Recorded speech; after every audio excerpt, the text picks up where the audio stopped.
Préparation du budget 2024, les grandes lignes sont défendues par les sectoriels.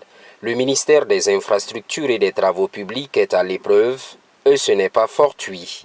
Depuis 2 ans, de fortes allocations sont faites pour les dépenses d'investissement. L'idée, au-delà de la sincérité budgétaire, est de poursuivre la réalisation des infrastructures. Très bon début de satisfaction parce que le ministre du Budget a rappelé la place de notre département dans la mise en œuvre du programme de référence intérimaire. Et comme vous le savez, l'axe 5 du PRI consacre la place des infrastructures, des travaux publics dans ce secteur. Donc nous avons le soutien du ministère du Budget par rapport à la préparation de notre budget, mais aussi par rapport à sa mise en œuvre en 2024. Pendant ce temps, quelques orientations sont partagées, notamment la rationalisation des dépenses.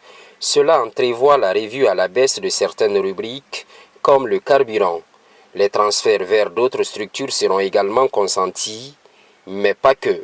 Spécifiquement pour un département aussi technique que les travaux publics, nous avons également insisté sur la programmation des frais liés à la supervision des travaux publics.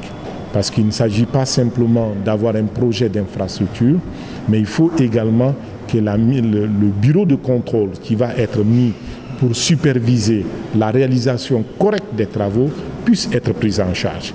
Très souvent, malheureusement, cette prise en charge n'est pas certaine et cela explique certains retards dans les travaux. Avec cette innovation, la solution serait désormais trouvée à des sempiternels chantiers et l'impact ressenti sur le quotidien des populations guinéennes.